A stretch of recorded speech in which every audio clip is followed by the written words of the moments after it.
നമസ്തേ. 2ാം ക്ലാസ്സിലെ മാതൃവചനം എന്നുള്ള പാഠഭാഗമാണ് നമ്മൾ ഈ വീഡിയോയിലൂടെ നോക്കാനായിട്ട് പോകുന്നത്. മാതൃവചനം. നന്ദഃ ഇതി കശ്ചന യുവകഃ ആസീത്. നന്ദൻ എന്നു പേരായിട്ടുള്ള ഒരു യുവാവ് ഉണ്ടായിരുന്നു. യുവാവ് ഉണ്ടായിരുന്നു. ഏകദാ സഹ അന്യം ഏകം ജനപദം ഗന്തും നിശ്ചിതവാൻ. ഒരിക്കൽ അദ്ദേഹം മറ്റൊരു സ്ഥലത്തേക്ക് പോകാനായിട്ട് നിശ്ചയിച്ചു. ജനപദഃ എന്ന് പറഞ്ഞാൽ സംസ്കൃതത്തിൽ ജില്ല എന്നാണ്. നമുക്കിവിടെ മറ്റൊരു ടൗൺ അല്ലെങ്കിൽ മറ്റൊരു പട്ടണം, മറ്റൊരു സ്ഥലം എന്നുള്ള രീതിയിൽ നമുക്ക് എടുക്കാം. മറ്റൊരു സ്ഥലത്തിലേക്ക് പോകാനായിട്ട് ആര് നിശ്ചയിച്ചു? നന്ദൻ നിശ്ചയിച്ചു. സഹ ജനപദഃ ദൂരേ ആസീത്. ആ ഒരു ജനപദം, ആ ഒരു സ്ഥലം എവിടെയായിരുന്നു? അടുത്തല്ല, ദൂരെ, ഒരുപാട് ദൂരെയായിരുന്നു. തഥാ മാതാ തം ഉപദിശതി. അപ്പോൾ നന്ദൻ്റെ അമ്മ നന്ദനോട് പറഞ്ഞു, അല്ലെങ്കിൽ ഉപദേശിച്ചു. ഉപദിശതി എന്നുള്ള വാക്ക് സംസ്കൃതമാണ്, ഉപദേശിച്ചു എന്നുള്ളത് മലയാളത്തിൽ. ജാത ഏകാക്കി മാ ഗച്ഛതു. പുത്ര, നീ ഒറ്റയ്ക്ക് പോകാൻ പാടില്ല, ഒറ്റയ്ക്ക് നീ പോകണ്ട. അന്യേന ഏകേന സഹ ഗച്ഛതു. നീ ഒറ്റയ്ക്കല്ലാതെ മറ്റൊരാളുടെ സഹായത്തോടു കൂടി, അല്ലെങ്കിൽ മറ്റൊരാളുടെ കൂടെ നീ പോയിക്കോളൂ. സഹ എന്ന് പറഞ്ഞാൽ കൂടെ എന്നാണ്. മറ്റൊരാളുടെ കൂടെ നീ പോയിക്കോളൂ. ഇതി നന്ദഃ അംബേ ഭീതാ മാ ഭവതു. അമ്മ ഒരിക്കലും പേടിക്കേണ്ട ആവശ്യമില്ല.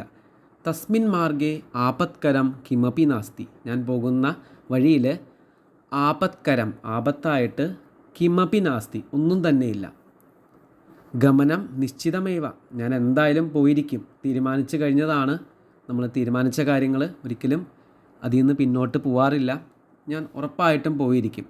അതഹ അഹം ഏകാക്കി ഗച്ഛാമി. അതുകൊണ്ട് ഞാൻ ഒറ്റയ്ക്ക് തന്നെ, ഏകാക്കിയായിട്ട് തന്നെ പോകും. ഇതി അവദത് എന്ന് അമ്മയോട് നന്ദൻ പറഞ്ഞു. മാതാ സമീപസ്ഥാത് ഏകം വൃശ്ചികം ഗൃഹീതവതി.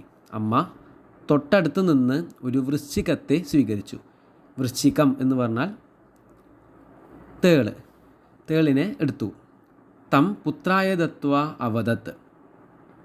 ആ തേളിനെ പുത്രന് നൽകിക്കൊണ്ട് പറഞ്ഞു, ജാത ഏതം സാർദ്ധം നയ. നീ പോകുമ്പോൾ നിൻ്റെ കൂടെ ഇതിനെയും കൂടി കൊണ്ടുപോയിക്കോളൂ എന്ന് ആര് പറഞ്ഞു? അമ്മ നന്ദനോട് പറഞ്ഞു. സഹ മാതുഹു വചനാനുസാരം വൃശ്ചികം ഏകസ്യാം കർപ്പൂരപേടികായം സ്ഥാപിതവാൻ. നന്ദൻ അമ്മയുടെ വാക്ക് കേട്ടുകൊണ്ട് വൃശ്ചികത്തെ, ആ സ്കോർപ്പിയോണിനെ, ഏകസ്യാം കർപ്പൂരപേടികായം, ഒരു കർപ്പൂരത്തിൻ്റെ ഗന്ധമുള്ള പെട്ടിയിൽ സ്ഥാപിച്ചു. അല്ലെങ്കിൽ ആ കർപ്പൂരത്തിൻ്റെ മണമുള്ള ആ ഒരു പെട്ടിയിൽ തേളിനെ കൊണ്ടുവച്ചു. യാത്രാമധ്യേ കഠിനേന ആതപേന സഹ ശ്രാന്തഃ. അപ്പോൾ ഈ തേളിനെയും കൊണ്ട് നന്ദൻ യാത്ര ആരംഭിച്ചു. ഒരുപാട് ദൂരം നടന്നു കഴിഞ്ഞപ്പോൾ, യാത്രയുടെ മധ്യത്തിലായപ്പോൾ, കഠിനേന ആതപേന, കഠിനമായിട്ടുള്ള വെയിൽ കാരണം, സഹ ശ്രാന്തഃ അഭവത്. നന്ദൻ വളരെയധികം ക്ഷീണിച്ചു. ശ്രാന്തഃ എന്ന് പറഞ്ഞാൽ ക്ഷീണിതനായി.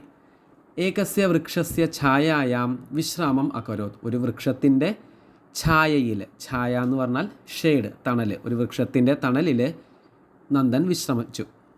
തഥാ വൃക്ഷസ്യ കോടരാത് ഏകഃ കൃഷ്ണസർപ്പഃ തസ്യ സമീപം ആഗച്ഛത്.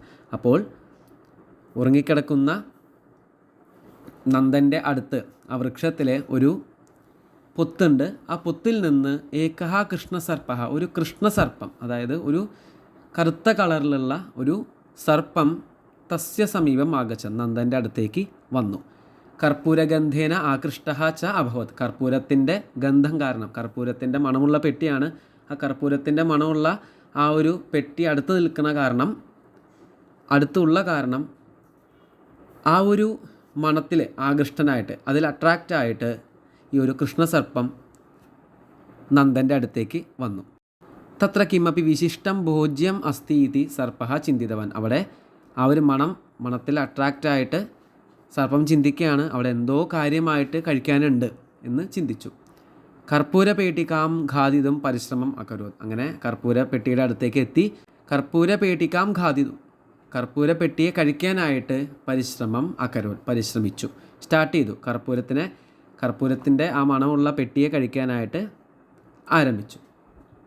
തഥാ വൃശ്ചിക ബഹിരാഗത്യ തം അഹനത്. അപ്പോൾ ആ സമയത്ത് വൃശ്ചികം, ആ പെട്ടിയുടെ അകത്ത് നന്ദൻ്റെ അമ്മ തന്നിട്ടുള്ള ആ ഒരു വൃശ്ചികമുണ്ട്, അതായത് തേളുണ്ട്. ആ തേള് പുറത്തേക്ക് ചാടി, ബഹിരാഗത്യം എന്ന് വെച്ചാൽ പുറത്തേക്ക് വന്ന്, തം അഹനത്ത്, ആ ഒരു കൃഷ്ണസർപ്പത്തെ, അഹനത്ത് എന്ന് പറഞ്ഞാൽ കൊന്നു, കൃഷ്ണസർപ്പത്തെ കൊന്നുകളഞ്ഞു.